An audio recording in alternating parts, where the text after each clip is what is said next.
This time I will call the meeting of Apache Junction Park and Rec Commission to order. It is 6:01. And at this time, would you please rise and join me in the Pledge of Allegiance? I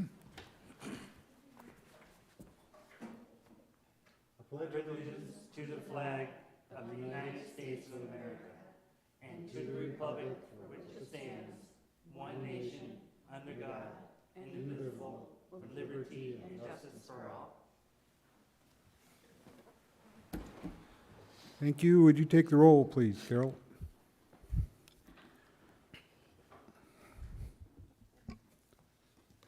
Certainly. Commissioner Terrell Moore, Here. Vice Chair Judy Bory, absent. Commissioner D.L. Kine. Here.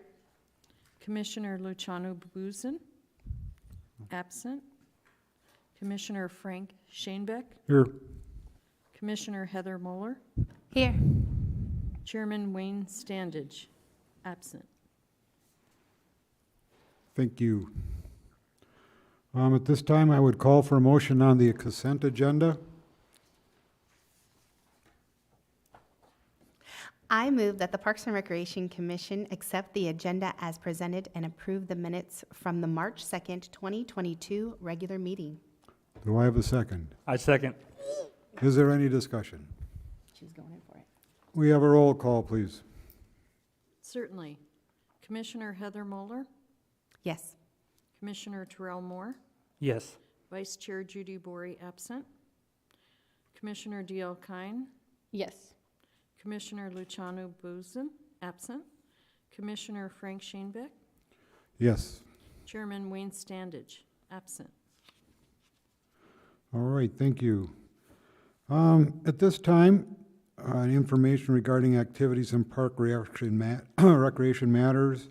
So what have you all been doing with Parks and Rec going on here? Heather, we'll put you on the spot first. Let's see. Well, obviously, the most recent thing was the dog park grand opening, and it was fantastical.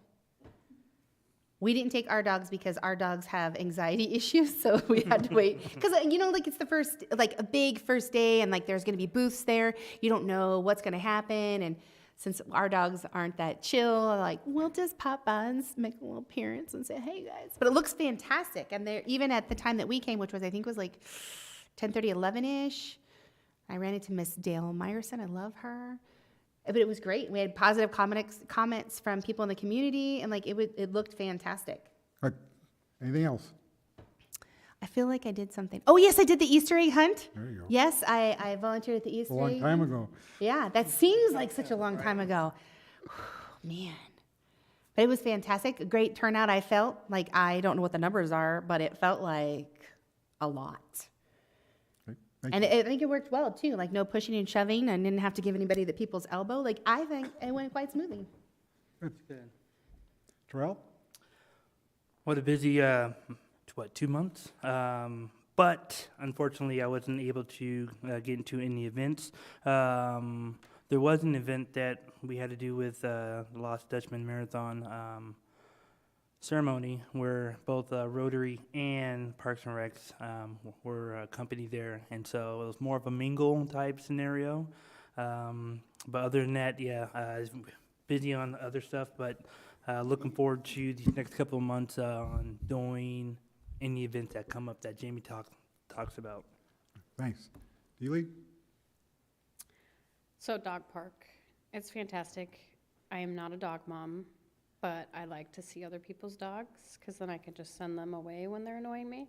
So I'm excited about that. I will most likely bring my best friend's dog so that I could dog watch in the future. But from what I'm seeing on social media and everything, it's been very positive as well. So that's been exciting. I did stop by the Multi-Gen Center, and I need to go more often, and I need you guys to hold me accountable to walk more. Throwing that out there, we could put it in the minutes. No. So no, I think it's great. I look forward to getting to more events. I know it's getting hot, which I will learn to hydrate and sunblock it up and get out there for some of those events. And I'll probably complain, but I'll enjoy it because I just can't wait until September. Thank you. I did make it to the Easter egg hunt and to the dog park opening, both of which were terrific. That Easter egg hunt was incredibly organized. I never knew you could have so much fun throwing plastic eggs around. All right, well, let's get down to some staff reports here. Liz, you're on for the presentation and discussion on projects and opportunities in the parks and other service areas. Thank you, Commissioner Schoenbeck. We do have a few things going on in our facilities other than the dog park, and so that is one of our agenda items, so I'm going to skip over that. Silly Mountain, just wanted to let you know, so we have started the purchasing process for some of that grant work that we have authorized to do there. Unfortunately, many of our bids are coming back now that we have the federal funding at much higher than what even our 20% contingency that we put into it is, we're really struggling. So some of these projects are coming back twice as much as they were before, but the fence project is what we're going to get started with first with the money that we have. So that way we can knock out at least one of the projects this fiscal year, and then we'll be working with state parks. Some of the cities are going back and just asking for additional funding or changing the scope of their project. We might be able to find some of that funding in our city contingency budget, so we'll be looking at that. But we're going to get going with the fence part of it, which is the first stage of that grant. Additionally, we met with a group that does a lot of invasive species removal, as well as creating programs to help us. We have a major buffalo grass infestation at Silly Mountain. So that's been kind of the first invasive species that we've really found there that could cause us some trouble. And the more that it spreads, obviously, the worse it is. It takes over other habitats. It takes over other species that we want, of grasses that we want to keep. It also can be kind of a fire hazard. So we are working with a consultant right now that has crews that can kind of come in, and then they're helping us to apply for some grants for other areas within the city, including Silly Mountain. So that we'll be doing that throughout May and June with that consultant. Another project I wanted to share with you is our, we just went to council this week. We were awarded a grant from the Maricopa Association of Governments. Their Active Transportation Committee does, they do projects that are related to roads or trails within active transportation programs. And this one is kind of related to our multi-use trail system, but it also is a little bit related to Lost Dutchman Marathon. So the marathon runs from Peralta Trail out in Gold Canyon, and then it gets, once it comes out of Gold Canyon at this road right here is Superstition Mountain Drive. When the marathoners come off of this road, they have to be on the 60 all the way to Mountain View, and we close down a whole lane of traffic. It's always been a pretty burdensome thing for the community out there. It's also during Renaissance season, so it's really challenging. And while we get a lot of complaints, most people understand that this is a one-time event. It gives back to the community. They're very understanding. But we really don't want runners on the road. It's not the safest scenario. So ADOT had proposed, hoping to find some way to get them off of the road. And simultaneously, we, our active transportation plan had identified an extension of, so Bike Route 90 is a national bike route that is recognized. And so in our active transportation plan, Bike Route 90 comes up the 60. Again, not an ideal place to encourage people to bike. So we proposed to MAG a grant that would identify some funding for 15% design assistance. And all it does is help us. They pay for a consultant that will do plans, 15% drawing plans that help you with your environmental clearance stuff. Look at assessing all the areas. Where are there areas that would be tough to cross the road? And they actually do a set of plans that are at 15% design. And we were awarded this September about half of the money we asked for. And so we shared with them that unfortunately we didn't have the rest. So, we would have to wait to do that project.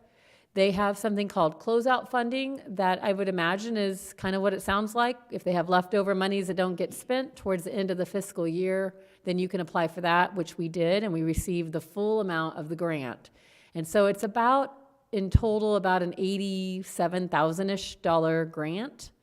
The city has to pay a very small portion, so we're going to be on the hook for $2,700 and some dollars. And then they hire the consultant. MAG actually pays for all of that, and we just contribute our small percentage. So this red line is where that potential path goes. It would hook up here in the Silly Mountain area with our multi-use trail system, so it'd be a great connection from Apache Junction to Gold Canyon to kind of bridge that gap and have access to other trails and things that are throughout there. It's just much safer for hikers, runners, bikers, and then equestrians. So it is, because it's active transportation, it does have to have a hard surface, but we are planning for there to be soft shoulder on either side for equestrian users. So just wanted to fill you in on that. That was just approved. The council had to sign an IGA for our $2,700. So they did that, obviously. Very happy to do that this week, and we just wanted to keep you aware. So really all you'll see is it's just going to be design stuff, really. We won't see this come to fruition for a while, but it will help us to estimate costs and truly have some more information later. About how many miles is that? So it is about 4 miles. It might be like 3.5, 3.7. It goes from Superstition Mountain Drive, and it's going to connect. If we did the whole thing, it would connect to Geronimo. The first phase that we're most interested in is to connect to our multi-use trail system, and that's about 1.5 miles. So it would be a great addition. And then Public Works received amazing grant funding to add sidewalks and a bunch of stuff in the Apache Trail area, Old West Highway area, out in front of Fry's, and I think leading up to there. So again, eventually, part of the active transportation plan is that all of this would match up, and you'd be able to go from downtown all the way to Gold Canyon on a multi-use path system. Nice. So that's kind of neat. And that design assistance couldn't be used for, so it couldn't have been used for our multi-use trail because that one is all dirt. It's not a hard surface, so it's not considered eligible for this type of funding. And then the CAP trail, the only other trail we have on our long-term plan, is not ready for this type of design assistance yet. Next year we will be applying for that one. So that's the update on that. Other than that, we're winding down in facilities for Ramada reservation. It's getting hotter, so reservations and things like that are winding down a little bit. And that concludes the parks and facilities portion.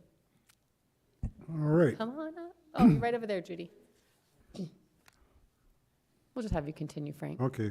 Well, let's have the presentation, discussion, and update on upcoming events and activities. Let me guess, Jamie. Jamie. Jamie. Whoop, whoop. From what I've seen, Jamie actually brought a little gift bag for us. It's my favorite part of the meeting. Sorry, Liz. I have a gift bag for you, Jamie, because your birthday is tomorrow. Oh, it is? For the 4th. I'm not that nerdy. Oh.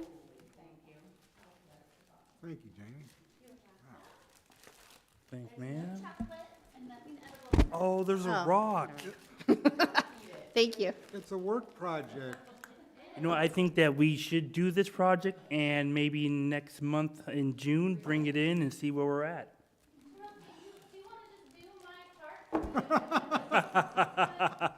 You guys could. Jamie, you have the floor. And friends, I'm going to just be real quick tonight because we do have some other folks from Recreation that are going to be presenting. Oh, shoot. Take it. Yes, please. So I have a new calendar for you to take you through the summer. Thank you, ma'am. And while we usually say that we are at the end of our event season, we just pick up a different kind of event season for the summer. So yes, it's going to be hot. We do have some outdoor programs, but we also have some indoor programs. We're very excited. Our Mother's Day Tea Party that's happening this coming Saturday is completely sold out. So if you didn't get your ticket, you're going to miss out because it's going to be an amazing event. Oak Street Living gave us a sponsorship of $2,500 this year to go towards that event. So we were able to up the ante on the meal and some entertainment. So we're really excited. And like I said, we are sold out at 100 seats. So you can get put on the waiting list if you want. But we have a movie in the park every single month. Some of them will be at the pool, which the pool will be opening the end of May. So you can still come to events and get in the water and get cooled off. Some of these events on here are not age appropriate for you. So while we're going to the Diamondback baseball games, you guys are too old, so you can't go. But you can go to the rock paint party on the 25th of June. So like I said, you guys can look through here. This is just the snapshot. Remember, if you're looking for the details of the information, you can go back to our website. You can get that information from the website, or you can come visit the Multi-Gen Center, and we'll have full-fledged flyers for you guys. With it being hot, this past 2 months, because we didn't meet last month, I felt like Frank and I every weekend had like a standing date. He was at everything, which we certainly appreciate.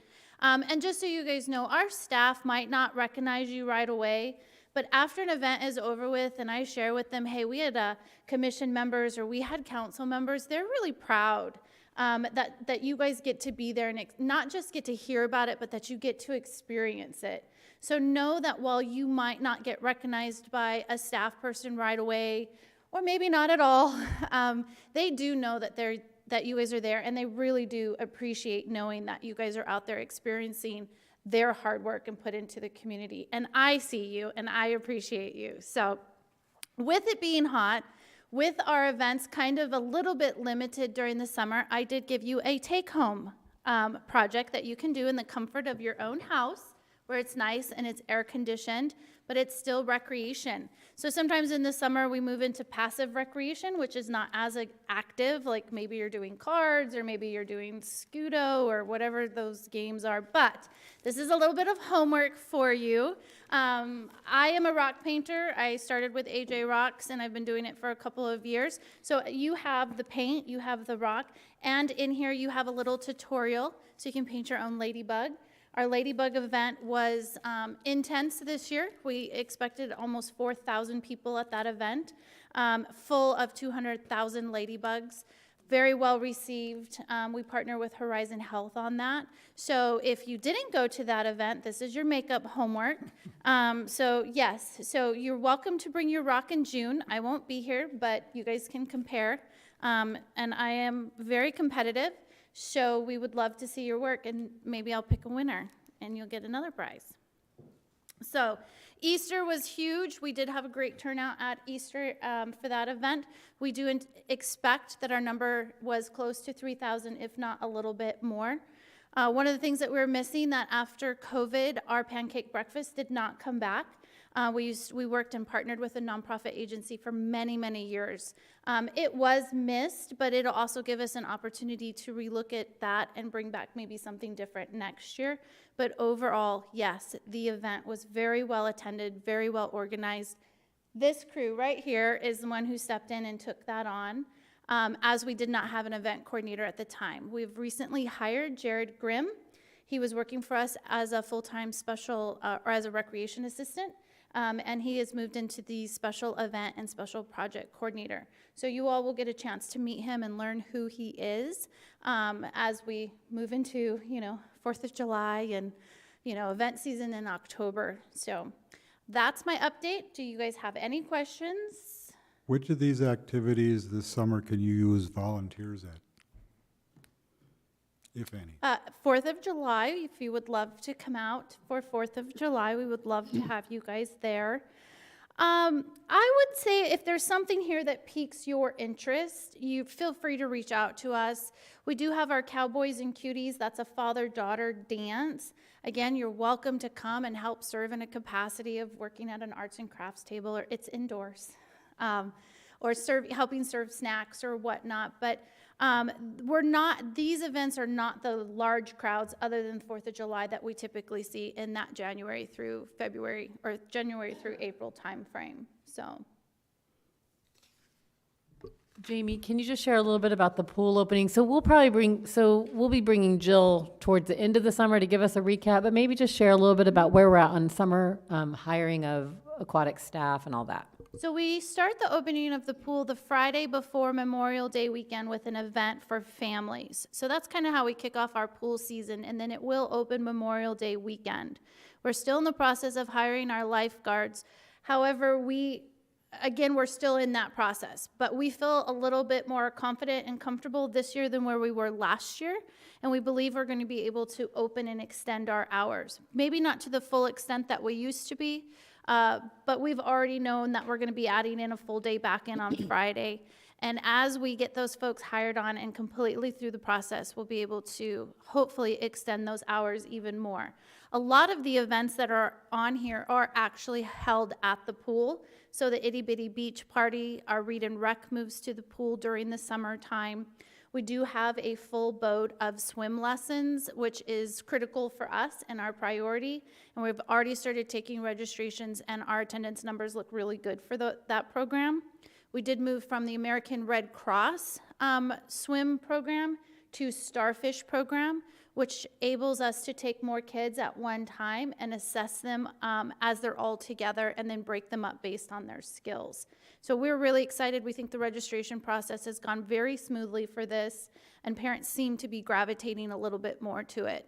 The pool stays open until school goes back in session, and that is like towards the end of July. And then at that point, we'll be open on weekends until mid-August. Is that what you're looking for? Any other questions? Thank Okay. you, Jamie. Mr. Underwood. And while JJ's coming up, so you all had requested that we start bringing back our group to get introduced. A lot of you know some of our staff, but every month we're going to bring back a different area to come and present. So JJ's first this year. Well, good evening, Commission. Sorry, I don't have any bags or stuff. I didn't know that was the thing we were supposed to do. And Jamie.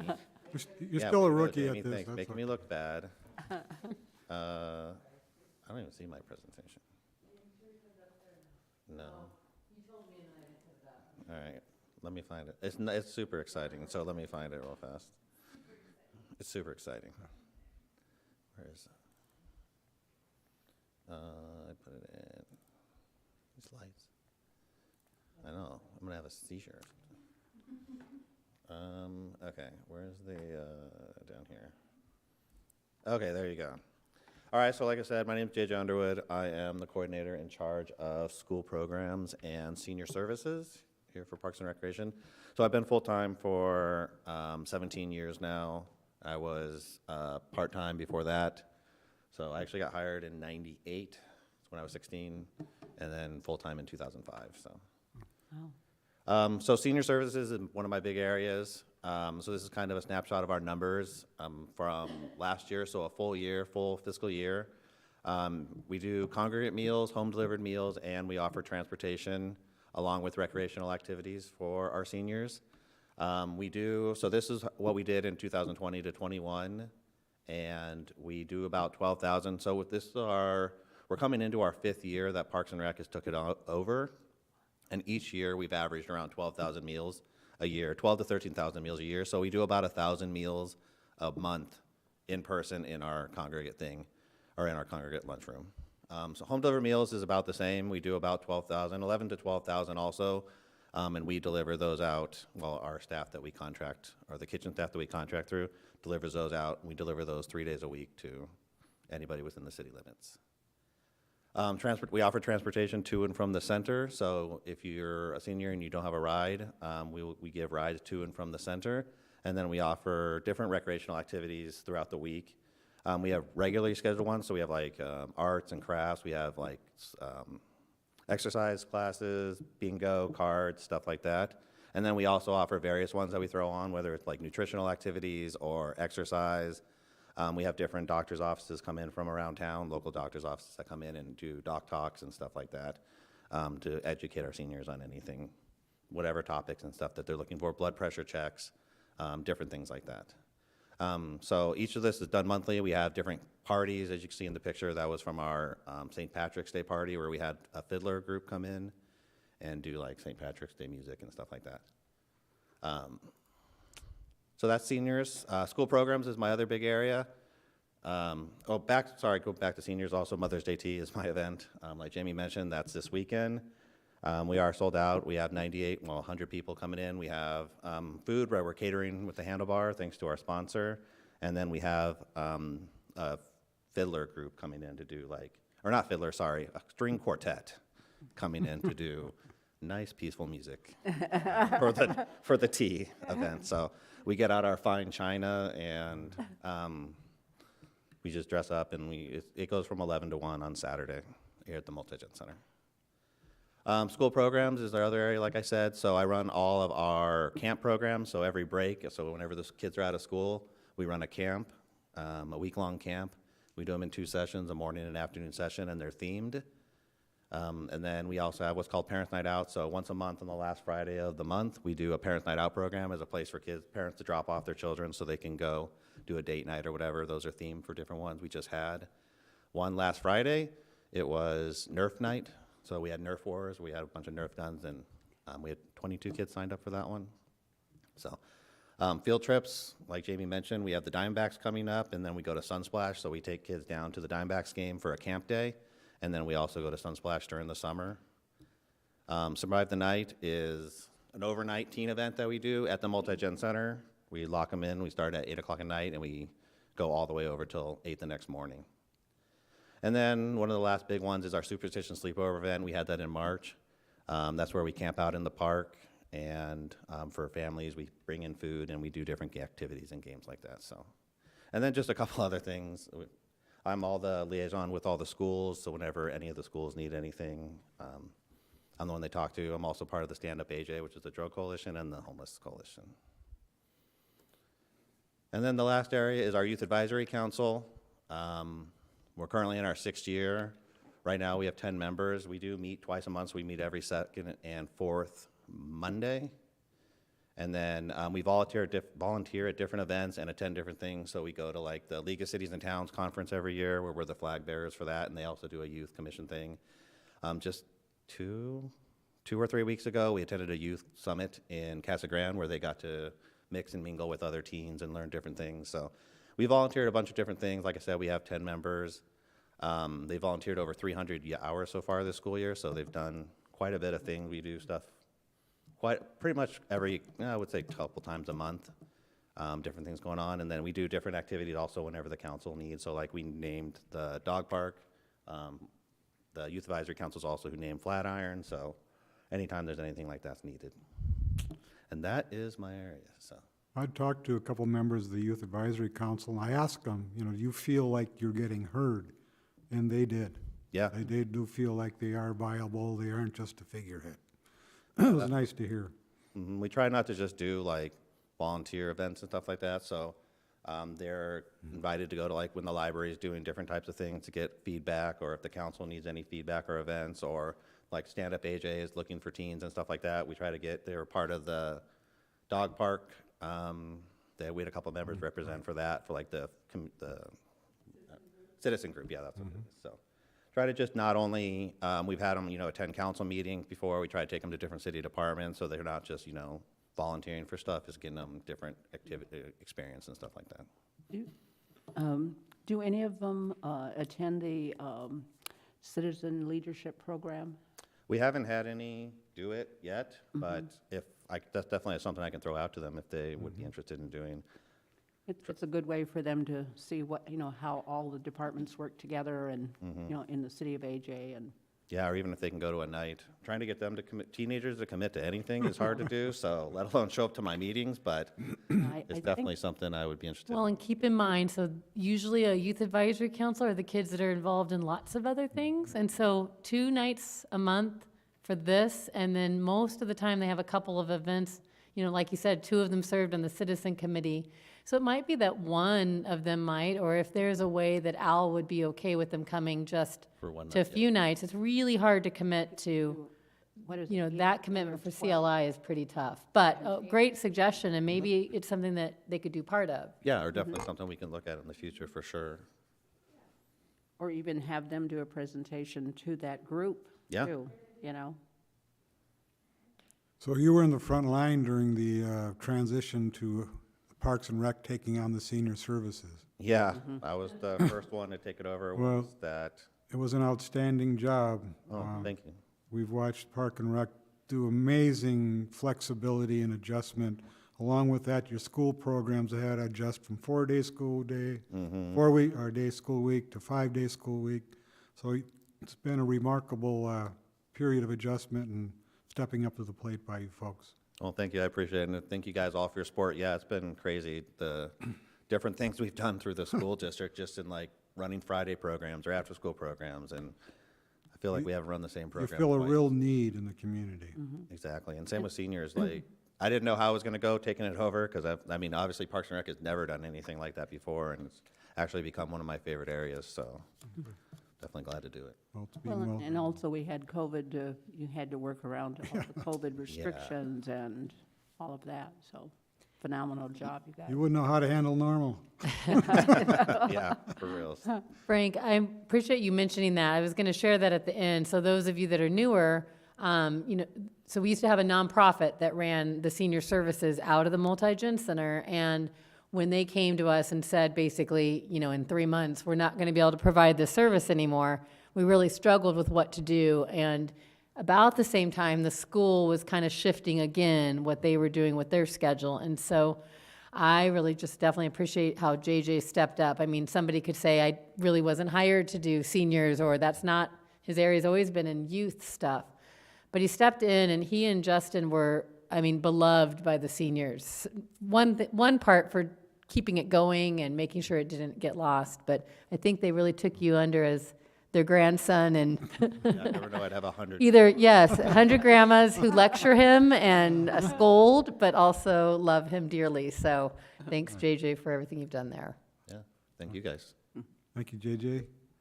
Dutchman Dog Park is next on the agenda. Who's leading the charge there, Liz? So me mostly, Jamie will jump into if I forget something. So again, all of you have been able to participate in one way or another. We had a fabulous ribbon cutting on the 21st.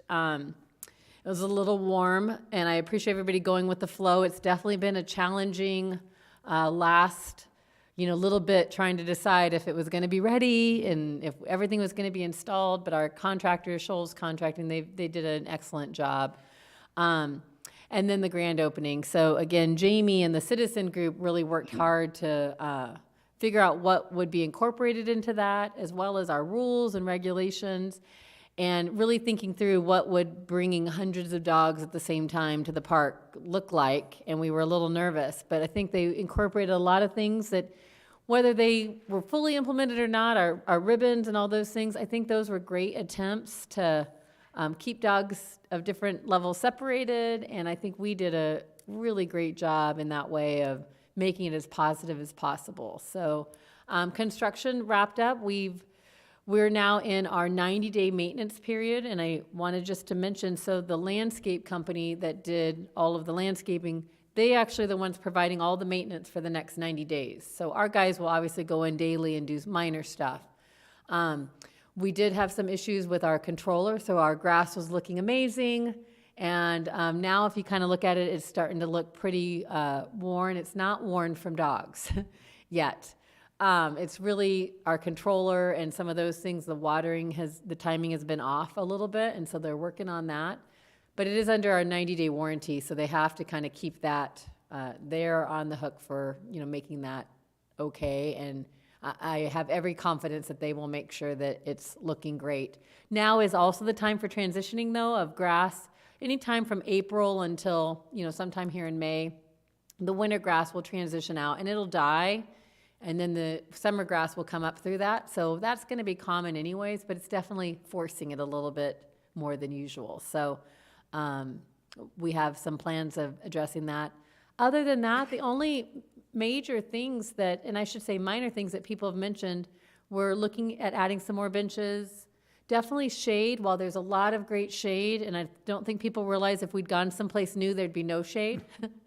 We would have had baby trees, and it would have taken 3 years before there was shade. So we have a whole lot of shade that we wouldn't necessarily normally have.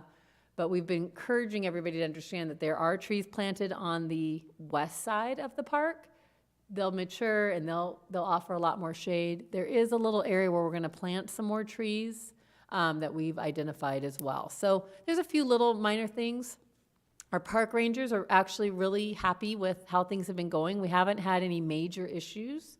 I'd say our biggest challenge is helping people to understand that tags, their license is necessary. And while there's not somebody there the whole time making sure that people are following the rules, if a ranger is there or a staff person is there, they are going to enforce the rules. So people would be wise to make sure that they're checking those out and doing the things that they need to.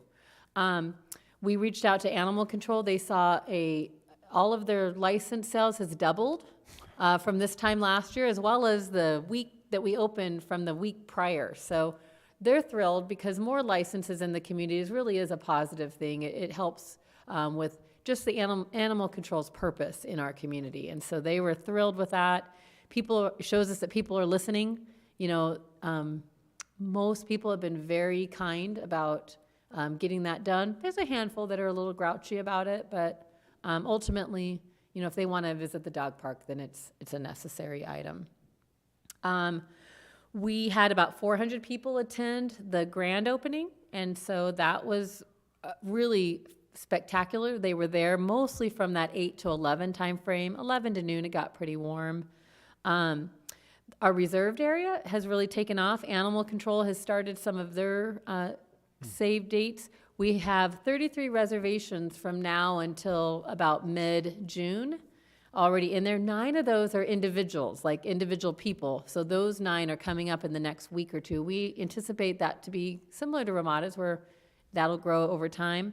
But the biggest user right now is animal control and some of the other groups. Yes, Frank? It's $8 an hour, is that what the? Yes, so it's $8 an hour for residents. $10 an hour for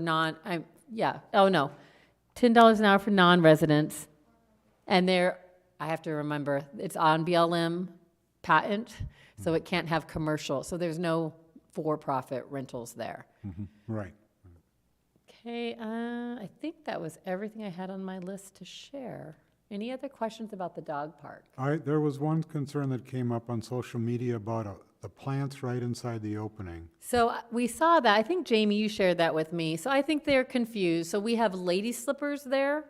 I'd say they look similar when they're first planted to fire sticks. I assure you, fire sticks are not on the list. So fire stick is a plant that is dangerous to dogs. It's poisonous. I have a wealth of that in my front yard, so we know exactly what that looks like.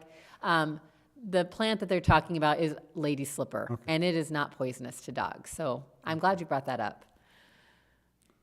Any other questions? And really quickly, just the use. So there's not a time that there isn't even in the hot part of the day, there's at least one dog there at all times. The mornings we're seeing, early morning, it's very well attended. But the evenings from about 6 p.m. until about 9 p.m., it's packed. So you drive by at 6:30, there's 25, 30 dogs there and having the time of their life. So we really do feel like it was a very well-needed investment, and it is definitely much appreciated in the community. All right, thank you, Liz.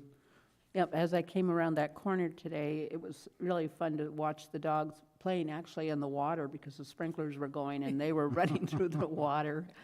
So anyway, they look like, both, the adults and the dogs having a great time. All right, let's move on to new business. Discussion regarding the activities for the annual 4th of July fireworks celebration.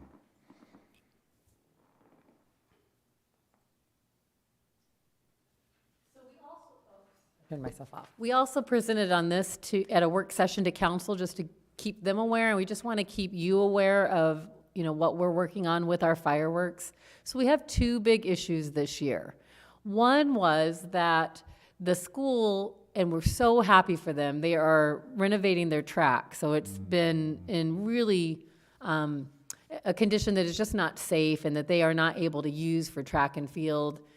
They were able to add that this year, a project with some special funding that they received. And unfortunately, it means, it's a long process to get all of that done, and they are trying to work between their graduation and football season and then their next track season. So we learned pretty early on that we weren't going to be able to use our usual site at the football field. But the school district reached out right away to have a meeting and talk about where could we go instead. So they've been a wonderful partner. We met with the school district, the fire department, as well as our fireworks production company to talk about a location. So just so that you're aware, currently our fireworks plan, our location, normally we shoot off fireworks around this, where my cursor is. And then that moves this drop zone over a little bit, over here somehow. So what we've done is, and it cuts off part of this field over here. So what we've done is we've moved it a little farther this way. And so they're gonna get shot off at the ball field, the Superstition Shadows Park ball field. And then we're moving our viewing area from this area down to this area here. And there's more than enough space. At a normal 4th of July event, this is all full. And then this gets, you know, maybe half full, kind of spread out with people. People kind of just fill in wherever they can see. But we feel that there's more than enough space over here. In addition, if we feel like we need a little more space, this area here is really nice and green now and grassy. They can certainly be over in this area. And so we've worked with the fire district to make sure that this plan is going to work. We have plenty of staff to, you know, handle security and all of the things for this move. But that's something that for sure you're going to see a change in. It's not going to be at the football field. The second item is actually the more important item. So I don't remember if I've shared with you before, but fireworks have been very hard to come by. So we learned early on in January, February timeframe that our fireworks productions does almost the vast majority of the fireworks shows in Arizona, and they were not able to. They were depleted of their stock, and because of the shutdowns in China, that's where their fireworks, well, that's where most of the fireworks are manufactured. They were not hearing whether they were going to get a replenishment of fireworks, and their stock was definitely dwindling. So they didn't sign contracts with any of the cities, not sure whether they could provide the show. So we have been working on several different options just in case. We have worked closely with them. You know, we are, you know, high on their list and higher on their radar because we've worked with them for 25 plus probably years. And, you know, they've just been a great partner of ours. The important thing about using Fireworks Productions is that they provide a $10 million liability insurance that we have always been very fortunate to have. It's higher than any of the other ones that we've been able, so we really want to stick with them. They learned that their fireworks were manufactured and they are just waiting to kind of get them shipped over here. So we feel a little more sense of confidence, but there's not certainty. So there's a couple of backup plans. Jamie and staff have researched other shows. A few cities are going to do a laser show or some type of a drone show. Those wouldn't really work here. We don't have the great backdrop to do a laser show or something of that nature. We've reached out and have not had a whole lot of success finding something that was, you know, in a reasonable price range and the length of the show. Some cities have already chosen to just cancel fireworks and just do a major regular event. And then others have partnered with a few other fireworks companies. Unfortunately, they just don't have the same presence in Arizona, so a lot of those events have moved to like July 1st or July 2nd. We're planning on having our event on July 4th. That's just the history of our community. We brought it to council at a work session just to share with them so that if they had some real burning, like we need to do it a certain way, that we would know as we need to make decisions. And I think just the answer we got was that we think that the event is important, whether there's, you know, fireworks are very important and we want to do everything we can to have them, but the event itself is the important thing. And so to make sure that we continue that. I just wanted to kind of get your guys' thoughts and hear any other ideas or challenges. I think Councilmember Schroeder offered to go and make us some or to get some in Mexico. I can't remember exactly what was said. We did pursue all those options as well, and those are just not viable options of trying to get them elsewhere. I think every other option there has been exhausted. So any questions you have or any other direction you might have? Do we know if the fire stands are going to be open? You know, the fireworks stands? I don't know. So those are different. I would imagine that they are. So the state of Arizona, you can't you technically can't sell aerials, which is what we purchase. So aerials are the things that shoot into the sky. So they're not allowed to sell those, and people are technically not allowed to shoot them off, although we all know they do. In the city, they actually go to Fry's and Walmart and the stands and make sure that they're not selling them here locally. So I was told at that last meeting that if anybody sees anybody doing that, to let me know, and I will certainly pass that on to the manager's office. So yeah, they'll still be selling. And our fireworks company, they're exploring, we might have smaller shells. We might, and it'll still be fabulous. We only have, I'd say a dozen or a dozen and a half of the really big 8-inch or 6-inch shells. The rest of it is smaller shells. So again, we're hopeful that they can find enough of that for a really good show. Our show might be slightly smaller if they are able to find enough shells to spread them out amongst all the other cities.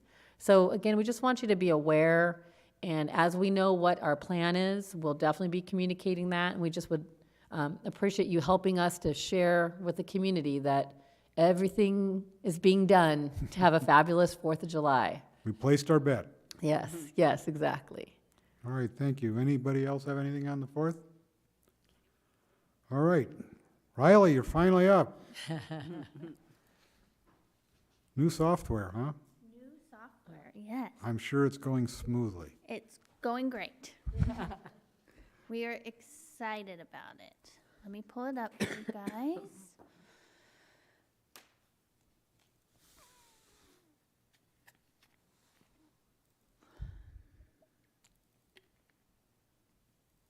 Okay, so our new software, we are switching from ActiveNet to Civic Rec.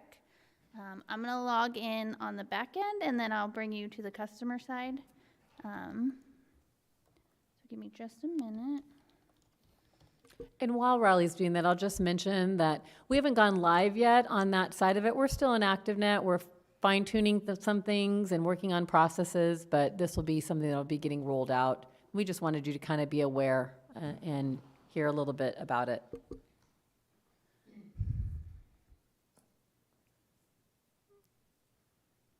So this will be something the public accesses then as they look to Park and Rec Yes. and track. So right now with ActiveNet, we do have a online website, and then this is the website that staff uses to input everything.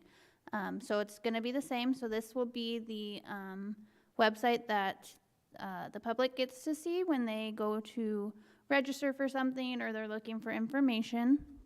The nice thing about Civic Rec, we find it to be a little bit more customer friendly. It is very easy to navigate. There's less buttons you have to push. So this is our homepage. So everyone that comes here will get this welcome screen. It'll tell you how to set up your new account, how to log in, how it works. We are moving anybody that has a current reservation, membership, or activity registration. We have already moved them into this new system, so they won't have to create new accounts. It'll just be anybody new that isn't currently doing anything with us. And we will market that when we start to move over, that if you have a new account or if you have a reservation or anything, you're already in there. You don't have to do anything. So these little catalog tabs is what they're called. So if you click on it, it'll bring up all of our events, no matter where they're at. So our special events, our MGC, aquatics, and then our movies and our concerts. And then all you do is you click on one, and it will tell you if it's allowed for online registration or not. It'll also give you the flyer and all of the information right here on this page. Our aquatics events, so our dive-in movies, it'll have both of them. Right now, all of these say they're not available for online registration because nothing's open, because we don't want somebody to accidentally get in here and register, but these will be available for online registration. And then I'm just gonna, so if you do have an MGC membership, you will be able to renew your membership, you won't be able to get a new one. We still want those customers, those new customers coming in and getting that face-to-face experience with us, getting the rules, their key fobs, getting them set up with getting to know the MGC. If you do have a membership currently, you will be able to go online and renew it. So you don't need to come see us at the front desk to do that. You'll be able to do it all online right here. It also will tell you about our pickleball open play. We definitely need to change that picture. See, still working through things. Those folks are in a real pickle. Yeah, those folks are enjoying some pickleball. We are, again, working through these things as we go through. They do have nice paddles, though. Yes, they have some kind of paddles. Another thing that we're very excited about with Civic Rec is we are going to allow some basic Ramada tennis court, pickleball court reservations online. So they will not have to come into the center to reserve a pickleball court. They will not have to come into the center to reserve a Ramada. If they're gonna have a big family reunion where they need the whole park, they're still gonna have to come in and talk to me. We can't do those reservations quite yet, but if they wanna reserve the dog park, they can go online and do it online. There is gonna be a 3-day period, so you have to do it 3 days in advance. So it gives staff time to go in there and be able to approve or deny that. But it is very simple. It is easy, and then that will help with some of that backup that we get at the front desk where people are trying to reserve Ramadas and stuff like that. They will also be able to, for any other facility that we have, they'll be able to go online. If they can't reserve it online, they'll be able to see the times that it's available. So if they want to know, can I reserve a room at the MGC for a certain time? You'll be able to go and see the available times for each of our spaces that we have. So as you can see, we have all of them listed, and it does tell you about each. So each one has the fees listed, and then you can click and you can see that from 7 a.m. to 10 p.m. this field is available to reserve. Where do I input all this information into your new software? Who did? Yeah. All of us. Oh, yeah. Every single one of our staff members has had a hand at inputting all of this. Except Liz. I did not help in any way, shape, or form. They all did an amazing job. Yes. So. And before she doesn't take credit, Riley has done the vast majority of, so as our management analyst, this has been her big project. And so she has done the vast majority of testing and problem solving and getting things and then training the other folks on what needs to be done. So that is kind of just a brief rundown, show you guys kind of what it looks like when we do go live. I do recommend you guys go in there, register for programs, renew your membership online, and then if there are any glitches or errors, you can let me know, and I will fix it as fast as possible. Is there any questions on our new software that we're going to? Did you say a date of when that's going to be launched? We are still working through a couple processes. Once we get those cleaned up and our pickleball picture changed, we will go live. We are going to market it. So in our current system, we're going to email blast everybody that we have emails to saying we're moving to this new system.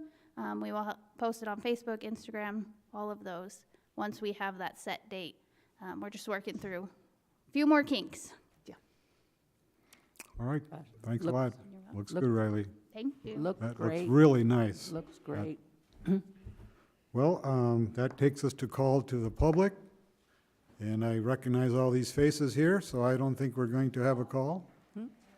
I'm sorry, can we go back to dog park? I missed one of the very important new things. Roll her back to the dog park. Yeah, sorry. That's This fine. is super important.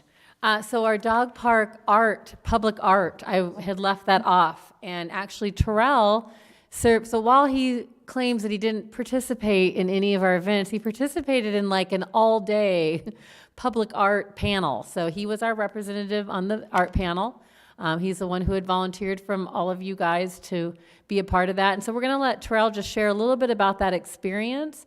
And then the commission is actually, if you're interested, they're going to be hearing who the panelist or who the panel had proposed. They will get to vote on it, and then it will also then it will be sent to a recommendation will be sent to council. So I'm going to turn it over to Terrell to talk a little bit about the public art process. It was an amazing experience. It was a good team that I had up here. We were looking at, if I'm correct, 12 artists, and we just had to do a process of elimination from what they proposed within their resume, and to really see the artists around in the local area is incredible.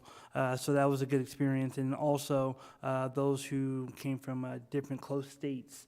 I think that there's two that couldn't participate because they didn't have much information on it. So even without having seen their artwork, having the opportunity just to see the artwork that was presented to us was something else.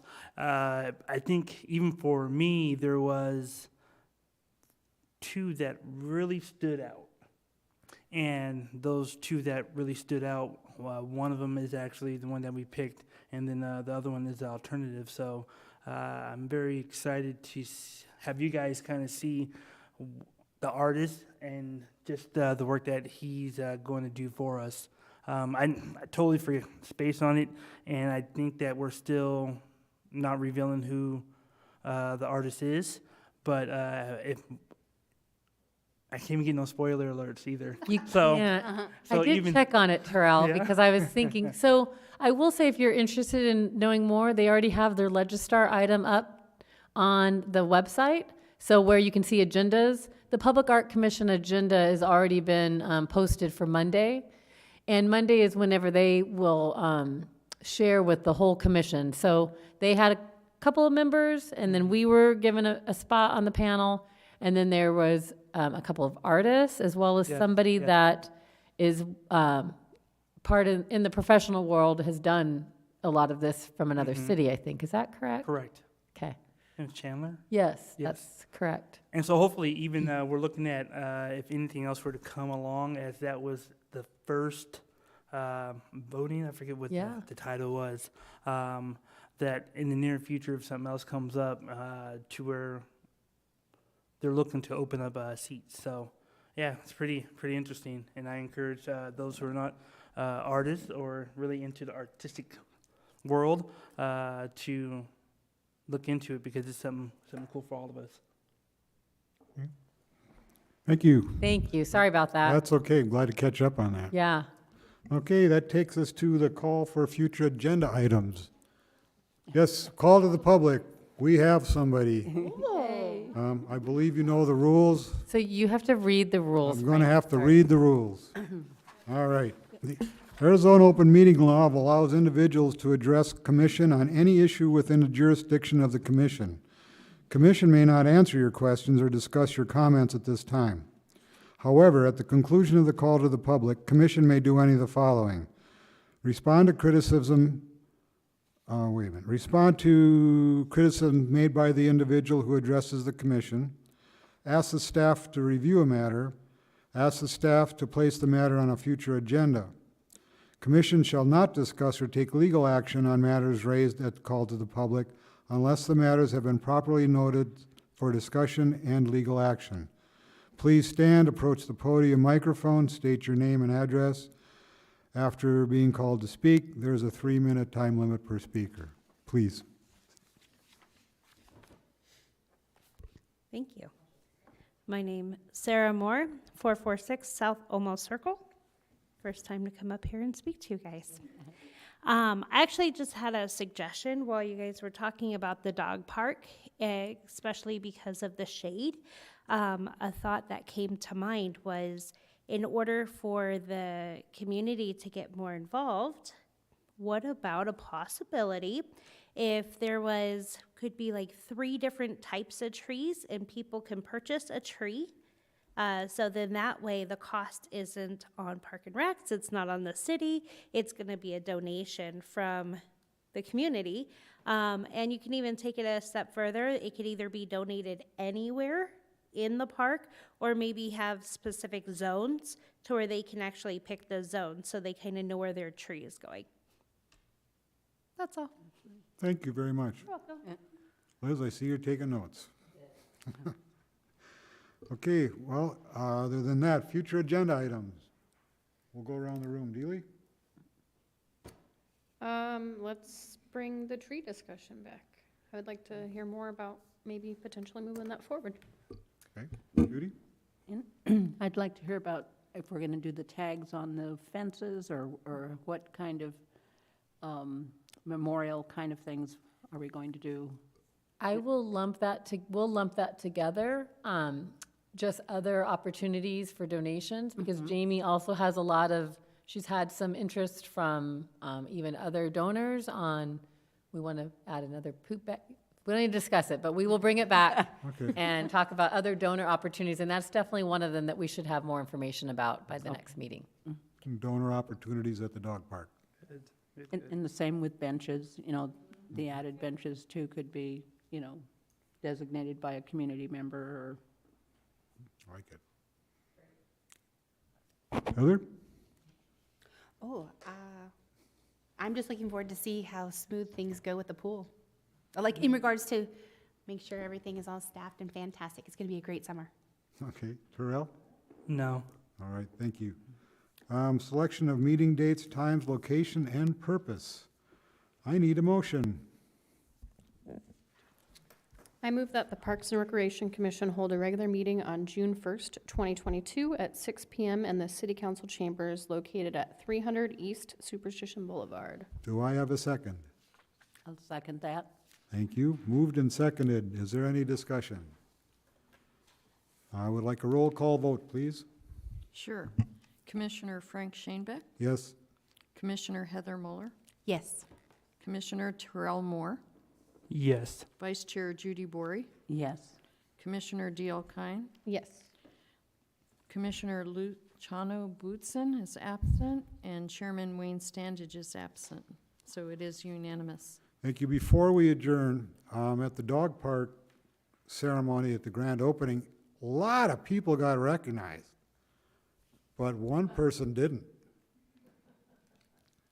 Everybody else got a round of applause, so I'd like to thank Liz for all her hard work in leading this process of getting the dog park done. Let's do it.